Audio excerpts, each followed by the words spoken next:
Welcome everyone. My name is Sean, and today we got to talk about the updates to this Fani Willis situation because the Trump legal team has filed court documents showing in the phone records, according to them, that Fani Willis was visited by Nathan Wade about 35 times in the period of time where they claimed they were not in a relationship. However, it's where the witnesses who are on the opposite side said that they were in fact in a relationship, and these records could indicate not only that Wade and Willis should be disqualified from this case, but the fact that they may have committed perjury in this particular testimony related to this issue. Now, we're going to get into it, but before we do, I want to say that this video is sponsored, so let me toss it to the sponsor, then we'll bring it back over here, and we'll talk about it on the other side. Cold turkey may be great on sandwiches, but there's a much better way to break your bad habit. And no, I'm not talking about sacrificing your sheep to some deity that's going to warp your mind and fix you. What I'm talking about is Fume. Fume operates under the philosophy that not everything about a bad habit is bad. And if you remove the bad parts,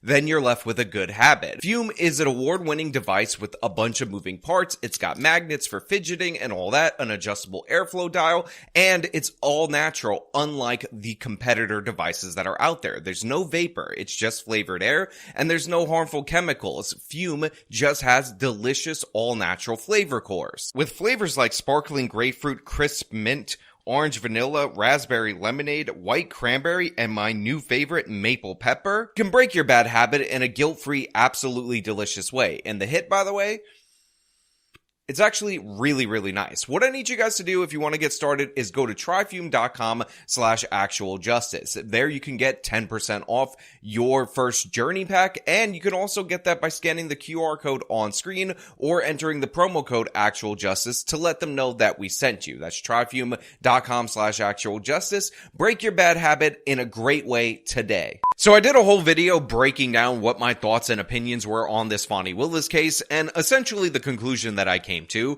was that Fani Willis did in fact hire her boyfriend Nathan Wade in order to be the lead prosecutor of this case. She did pay him almost 10 times as much as the other special prosecutors in this case, and she did in fact go on vacations that were paid for by Wade with the money that she was allocating to him without disclosing that they had an inappropriate relationship. Now, there were a number of reasons why I concluded that Fani Willis and Nathan Wade were lying, and they were in fact dating at the time that she appointed him to this position, and the most obvious reason why is because A, they admitted to dating just later on, they said in April of 2022 or thereabouts, and B, it's because if not for that, there's no reason that you would ever appoint Nathan Wade to this particular position. This is a guy who there appears to be no records of him prosecuting a felony case in the state of Georgia ever. And yet he was appointed as the lead special prosecutor by this woman to do this particular case. And of course, he's billing at a higher rate and he's making a ton of money off of it,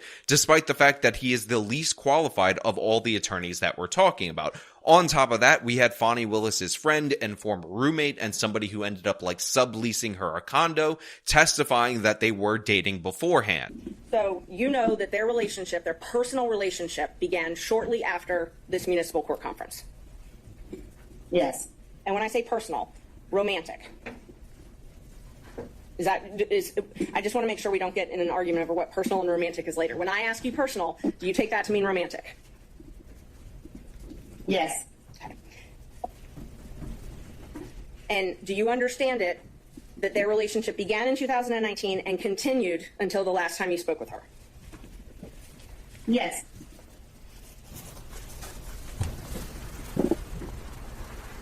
And you were essentially her best friend during this time, right? Not best friend, good friend. Good friend. Okay, close friend. And so would you frequently socialize with her? Yes. And you saw her at work every day? Yes. So you had a chance to see them interact together on a personal level? Yes. And so from everything that you saw, heard, witnessed, it's your understanding that they were in a romantic relationship beginning in 2019? Yes. Also, the way that Fani Willis is defending herself is by claiming that everything that has to do with this case and questioning her and questioning Nathan Wade is just evil white racism. So, of course, she's playing the race card. And by the way, she chose a church at MLK Day as the day that she wanted to do that. Why does Commissioner Thorne and so many others question my decision in a special counsel? Lord, you're flawed, hard-headed, and imperfect, child. I'm a little confused. I appointed 3 special counsel, as is my right to do. Paid them all the same hourly rate. They only attacked one. I hired one white woman, a good personal friend and great lawyer. A superstar, I tell you. I hired one white man, brilliant, my friend, and a great lawyer. And I hired one black man, another superstar, a great friend, and a great lawyer. Oh Lord, they gonna be mad when I call them out on this nonsense. First thing they say, oh, she gonna play the race card now. But no, God, isn't it them who's playing the race card when they only question one?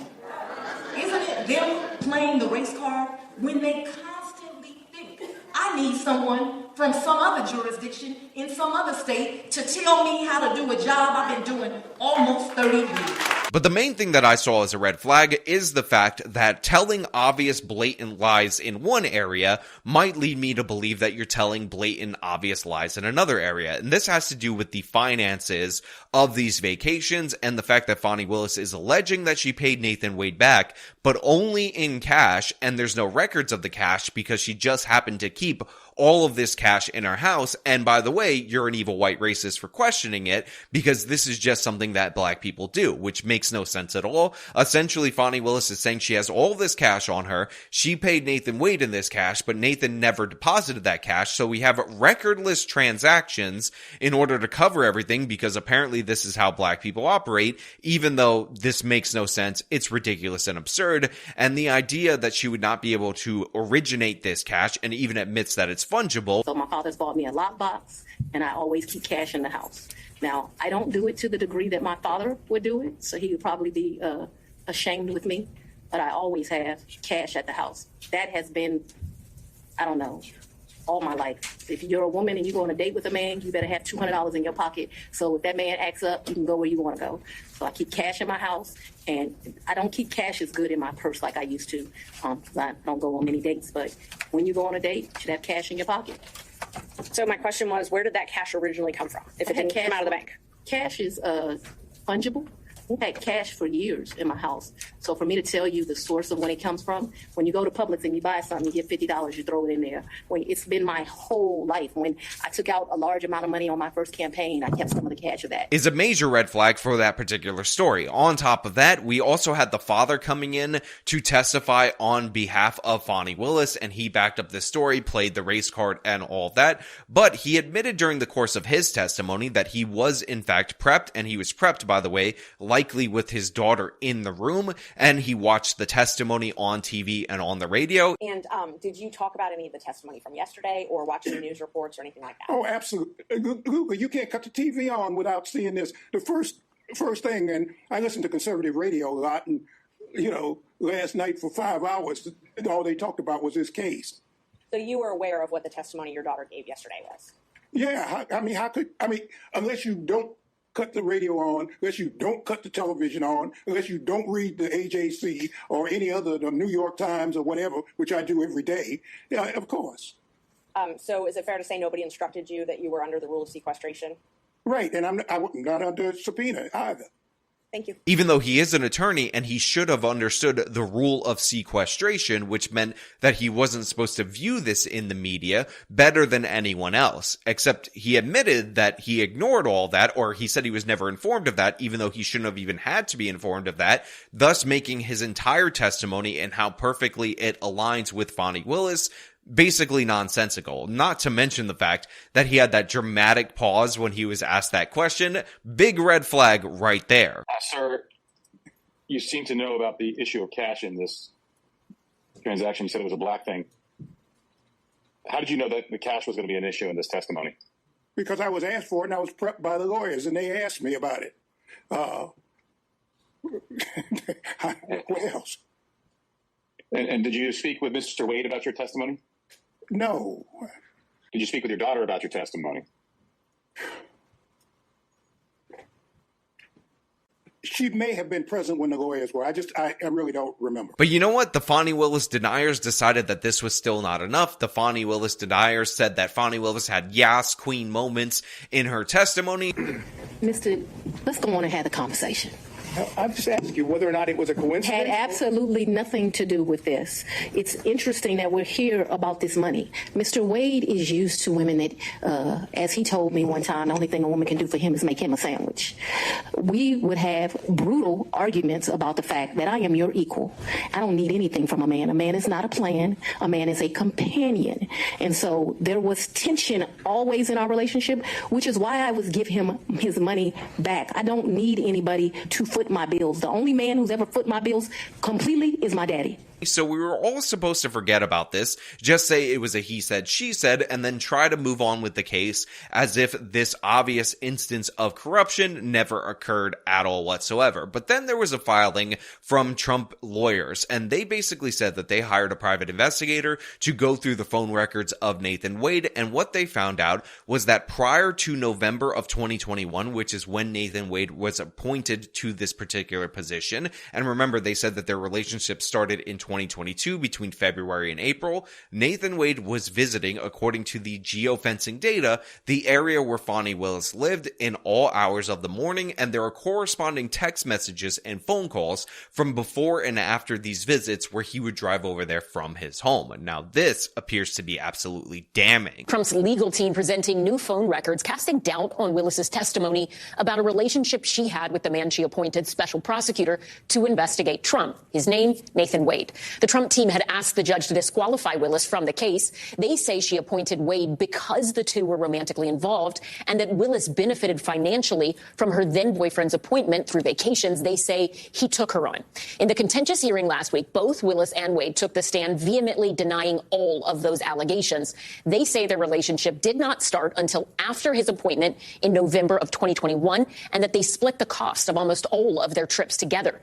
Wade did say he visited Willis at her home before his appointment, but that it was not very often. Now, these phone records only cover from January 1st to November of 2021. But by the way, there may be additional evidence that says that their relationship actually goes back even further to the year 2019, but that is currently being held up right now because a lawyer that used to represent Nathan Wade and used to be a partner of his has that information, but he might not be able to testify due to attorney-client privilege because he represented him during the course of the divorce, and it appears like this information was disclosed to his wife that this relationship existed during the course of those proceedings. So more on that later, but as of right now, let me explain to you why this is so devastating. So Nathan Wade was calling and texting Fani Willis a lot. I think there was something like 12,000 communications or 12,000 text messages, and during these specific times that they're highlighting based on this report, which are around 10:45 at night, where by the way he left that area at 3:28,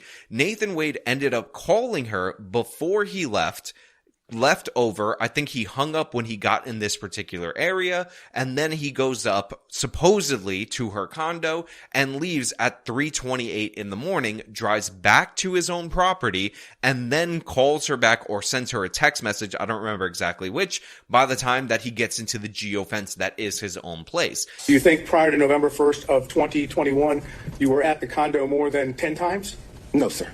So it'd be less than 10 times? Yes, sir. So if phone records were to reflect that you were making phone calls from the same location as the condo before November 1st of 2021, and it was on multiple occasions, the phone records would be wrong? If phone records reflected that, yes, sir. They'd be wrong. They'd be wrong. But a new court filing showing analysis of cell phone data from Wade's phone allegedly demonstrates that he visited Willis at her home at least 35 times in the months before his appointment and in the weeks immediately after. Now, this is pretty strong evidence, albeit circumstantial evidence, that he went to visit her for a late night encounter, which is not something that you would probably do if we're talking about a friend. Also, this later November thing is even later at night, where he goes at 12:43, similar pattern of behavior, where he's on the phone with her before for a long period of time. He ends up arriving in her area, hangs up the phone, ends up leaving, and then sends her a message back. Now, looking at it without knowing the context of the messages, it seems like they talked, he came over, things happen. He ended up leaving, and then he messaged her when he got back home. That seems like to be the normal pattern of behavior. Anybody who's had one of these late night encounters will tell you the same. But those records presented by the Trump team allegedly show that on multiple occasions in that period, Wade arrived late at night and stayed into the early morning hours. But they're denying that this is what it looks like. So, Angela, let's just start with sort of the obvious question. Went through all of it. It sounds like this is a pretty big deal. How damning are these records? Do they actually prove definitively that he was there prior to the dates that he previously acknowledged? So the reason I'm using this NBC News segment is because they're so biased and in the tank for Fani Willis and anti-Trump that the way they phrase the questions are so hyper-specific in order to elicit a response. But this legal analyst right here is not really having it, and she points out that it's not about proving anything definitively. Obviously, this is circumstantial, and there could theoretically be an alternative explanation for this. But it's about cutting to the heart of the credibility issue in order to get this person disqualified, which, by the way, would have the effect of tanking the case. So I wouldn't say they definitively prove, but that's not the burden that the judge has to decide. It's not definitively. It's just a question of their credibility. And really at this point, whether or not they lied on that stand. So I think it seeds enormous doubt that this relationship started after she appointed him. And by the way, again, I will say this is all alleged at this moment in time. It doesn't 100% prove it, but it makes it extraordinarily likely, especially based on all the other circumstances that are related to this case. And again, chief among them is that they admitted to having a romantic affair later on, and Nathan Wade was unqualified when she hired him, having never prosecuted a felony case. And we have witnesses and a bunch of other people saying that they were seeing each other before, and their explanations for how Fani Willis hasn't profited off of this are also undercut by all logic. This idea that it's a black thing just to have cash to chuck around for all these different things makes no sense at all, is insane and asinine in every way. So all of this is adding up to be a lot of smoke, and I would not be surprised if there was in fact fire. I think it's pretty clear from this evidence that she appointed him prior to their relationship. The relationship started prior. But the biggest issue is that they presented in an affidavit, in a reply, and under oath, they testified to the fact in front of the court at the point at which this relationship started. So yeah, even the NBC legal analyst says, yeah, this looks pretty bad, and to me, it seems pretty obvious that this relationship was prior to him being appointed to this position, and they basically perjured themselves by saying the opposite. On top of that, I will point out that this particular image right here that they have in the background is very unfortunate because you have Fani Willis looking straight ahead, very confused, but Nathan Wade looks like he's checking her out right there. So NBC News making me laugh with this B-roll, these stock images and all of that, and I can't not notice that. But yeah, this legal analyst is 100% right. It not only looks like they were not telling the truth to the public, but it looks like they perjured themselves. And as more evidence comes out, it's going to be much worse. On top of that, we haven't even gotten into Nathan Wade's former attorney, which I will talk about by the end of this video. So really their issue is if they lied to the court at all. They didn't necessarily even have to say that earlier. They didn't have to try to prove when the relationship started. They could have just focused on the financial aspect. They did not. They affirmatively put forth these clear definitions, these statements to the court. And if the judge decides that they were lying, that as officers of the court they lied, that's hugely problematic. Look, this analyst is 100% right. The fact that they went above and beyond and basically, in my opinion, perjure themselves means that not only are they at risk of consequences in terms of this particular case, but they're at risk of criminal consequences and at risk of losing their legal licenses. All of this was done just because Fani Willis had to hire her boyfriend for the most important case of her career in the history of Georgia, and this looks like it's going to tank the entire case. Now, the key dynamic at work around this is that if Fani Willis is disqualified, fairly or unfairly, her whole office, the whole district attorney's office, is disqualified from working on that case, which would mean, in all likelihood, that whole case would go away. And by the way, even Rachel Maddow on her particular segment pointed out that if Fani Willis recuses herself, then the whole Fulton County District Attorney's Office has to recuse themselves, and likely this will result in no other office taking up this particular case, thus ending this case because Fani couldn't control her own behavior? So there's a lot of options. First, they can argue that this shouldn't even be admitted as evidence, that it's an invasion of privacy, and the judge hasn't even decided yet whether or not to admit this as part of the evidentiary hearing. We will likely see that next week. Also, Fani Willis, when she was on the stand, said that they did have some sort of a relationship. They were friends. In fact, he was her mentor. So she could likely double down on that and say that they did have these late night conversations, these late night visits, but they were not explicitly romantic. Listen, they can try that. They can try going for that. But tell me that this guy is visiting her at 10:45, leaving at 3:30 in the morning, shooting her a message that he's back at home, or visiting her at 12:45, leaving at 5 in the morning, shooting her a message that he's visiting her back at home, and that has nothing romantic as an undertone with it. Are you kidding me with that? That is a terrible defense. This looks like a booty call according to the cell phone data, but you're going to say that he came over to just mentor her. And so at that point, perhaps the defense can't really prove further whether or not it was romantic. Nobody was in those conversations or in the room with them. So lastly, I think, though, they would redirect back to the financial issue. The reason why there's any possible conflict of interest is if she conferred a financial benefit. Now, look, I understand that this legal analyst, likely a lawyer, has to deal with the facts as they are presented right now. If she was representing Willis earlier, she would have told her to not affirmatively commit to a timeline related to this particular relationship. And now she's like, okay, now that we're doing this, here's what we have to go with as our only line of defense. So I get that she's trying her best. But the thing is, we probably have the most damning evidence, which is that from Nathan Wade's divorce filings, because his attorney could eventually be compelled to testify in this particular case. And in fact, the Georgia board is the only thing for preventing him from doing so, in that they're saying that they're going to take away his law license for breaching attorney-client privilege. Because if anybody would know at what point in time Nathan Wade would have started seeing this particular woman, it would be his divorce attorney. However, it might be a situation where we don't get this guy testifying publicly, even though his existence as an attorney right here, to me, is proof enough that he has some information about this relationship. And Nathan Wade is fighting tooth and nail in order to prevent him from testifying, and that's because his testimony appears like it will be damning. That witness? Terrence Bradley, Wade's former law partner and one-time divorce lawyer. At last week's hearing, defense attorneys spent hours trying to get Bradley to answer when Willis and Wade began their romantic relationship. The defense attorneys are alleging it started before Willis named Wade as a special prosecutor in the case, and that role for him allowed both of them to financially benefit from the case. But Bradley testified he couldn't say anything because, in his view, any information he may have was protected by attorney-client privilege. Fulton County Judge Scott McAfee looked ready to accept that argument until just before the end of Friday's hearing, when Bradley gave an answer that seemed to reopen the issue.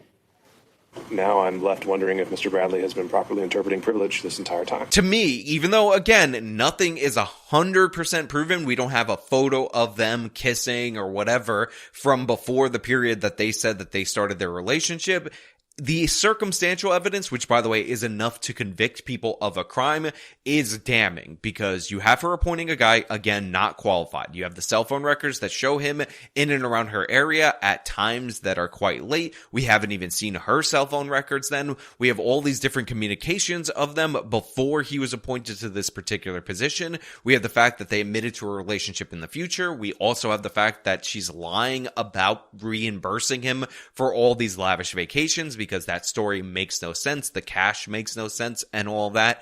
And we have all these different other factors, all these different other procedural violations that are just giant red flags. When her father, the attorney, said that he didn't understand the rule of sequestration on the stand, and he wasn't informed of that, and he aligned his testimony with their daughter, I was like, listen, we know what they're doing. We know it's super sketchy, and this case is going to be kaput, and deservedly so, because Fani Willis couldn't contain herself. She couldn't control her behavior, and these are the consequences of her actions. Good on the Trump legal team, by the way, for actually bringing this up in this particular case, because they might have neutralized one of the more devastating cases for the evil orange man, all because they discovered that Fani Willis can't control herself and Nathan Wade can't keep it in his pants, and they can't be honest. And all these cries about evil white racism and whatnot aren't going to do anything when the judge has to rule the way that he has to rule, which is there clearly and obviously is enough evidence to suspect them of lying, even though I believe it's proof that they're outright lying. But hey,